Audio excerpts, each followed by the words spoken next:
Hey guys, welcome to Lingo Marina. Today we're gonna learn 20 new idioms. And if you forgot what an idiom is a phrase that you can just not translate word to word because it wouldn't make any sense. So the only way you can deal with idioms is learn them. And today I'm gonna explain some idioms to you.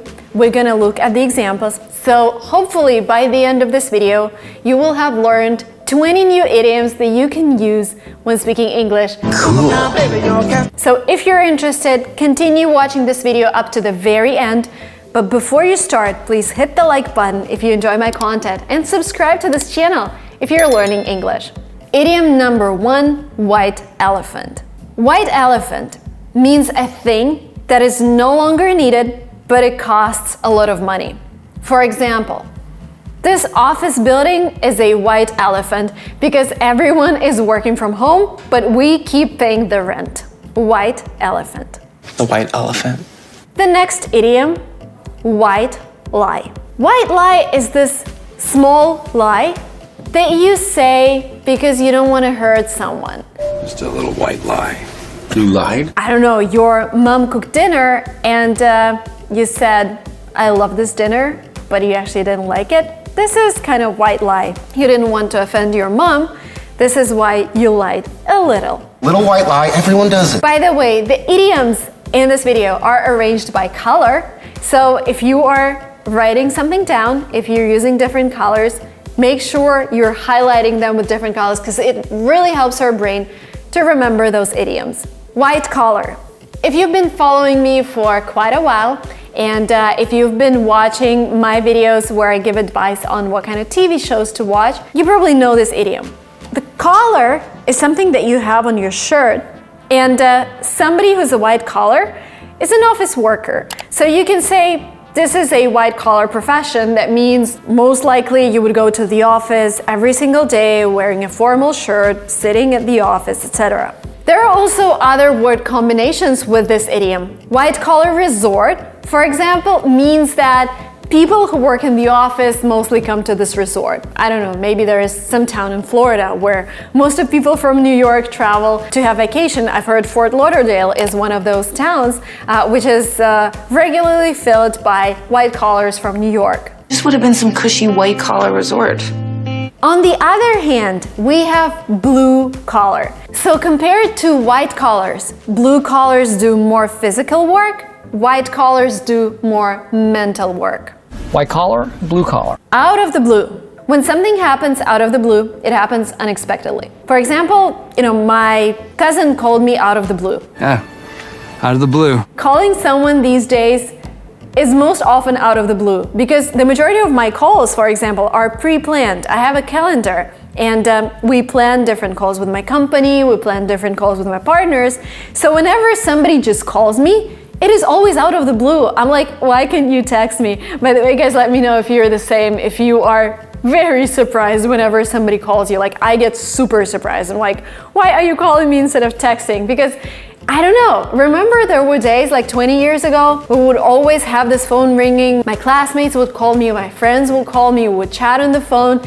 These days, nobody calls no one. Everyone is texting. So whenever I get a call from someone, I can say, he called me out of the blue. I didn't expect his call. That was so out of the blue. Once in a blue moon. When something happens once in a blue moon, that means it happens really rarely. Once in a blue moon. They come to visit us once in a blue moon. That means maybe they visit us like once in 5 years, once in 10 years. Very, very rare occasion. And he said that only once in a blue moon does a dog's ear grow back. Sometimes you can say, I feel sad, but the more elegant way to say it is to say, I have the blues. I've had the blues. I have the blues generally means that you're melancholic and sad. I feel the blues every single day right now because it's winter and it's getting dark really early and I just feel that it's kind of pressing on top of me. I don't know if you guys feel the same, but these are my feelings when I'm in the winter climate. I have the blues. Blue blood. This is something that can be translated in my language, and my original language is Russian. We definitely have this blue blood. When somebody has blue blood or from a blue blood family, it means that he or she is royal or from a noble family. It It is often used in a negative way. We want to say something like, oh, of course this senator is a blue blood. He cannot understand real people's problems because he's so, upscale or whatever. He doesn't understand us. Blue blood running through my veins. Now I want to let you guess the meaning of this idiom. To paint the town red. And let me give you an example. After our exam, we decided to get all dressed up and paint the town red. What do you do after an exam? You go to every single bar, you go to every single restaurant, and you enjoy life. This is what it means. To paint the town red means to go to a lot of different bars and restaurants. Oh, we're gonna paint the town red tonight. I think it's coming from the older days when we had a map and we would mark. I would do that. I would mark with like a pencil or a pen the places that I visited. And this is basically painting the whole map with one color. And if it's red, then I painted the town red. I've been to all of those places. Red tape. Red tape means a lot of bureaucracy, a lot of rules, a lot of documents that you have to get in order to do something. Like starting a company in this country or whatever country, I don't mean any specific country, but you can say, in order to start the company in this country, we must cut through the red tape. This is crazy how many restrictions they have for entrepreneurs. Red tape means a lot of rules, bureaucracy, etc. That's what makes us special. No more red tape. To roll out the red carpet. When you roll out the red carpet, you give someone a special treatment. My friend rolled out the red carpet for me when I came to visit her. That means she decorated her house, gave me the best room, prepared the best dinner, rolled out the red carpet. Oh, yes. Well, let's roll out the red carpet. Red herring. You know what a herring is, right? It's this fish. Red herring is something weird. Actually, it's a funny phrase that denotes a fact or idea that takes away attention from the main problem. For example, the police was investigating this case and they had a lot of clues, but all of them turned out to be red herrings. That means that those clues didn't lead to actually solving the case. They were just, random facts that didn't have any specific meaning. Red herring. They were a red herring. Thank you. Catch somebody red-handed. When someone is caught red-handed, that means he was caught doing something illegal. Catch him red-handed. He was caught red-handed taking money from my desk. That means I spotted him stealing my money. A silver spoon in one's mouth. To have a silver spoon in one's mouth means to be born in a rich family, means you had no trouble growing up, everything was given to you, a lot of money, a lot of privilege. Poor little rich boy, choking on that silver spoon. And again, just like blue blood, this idiom is very often used in a negative way. What does he know about hardship? He was born with a silver spoon in his mouth, which means he doesn't understand us. He doesn't understand our problems. A golden opportunity. A golden opportunity is an outstanding chance to do something. Oh my God, starting an online company in 2020 was a golden opportunity. Or I'd better phrase it, starting an online conference company was a golden opportunity in 2020. And if you had it, your company has probably grown by a lot. You got a golden opportunity here. Golden parachute. This is an idiom that again exists in many languages, and this is when a top manager is asked to leave a company. He gets a huge compensation. Like sometimes you hear that a CEO steps down from a company, the company was making losses, and still the CEO is paid billions of dollars, millions of dollars.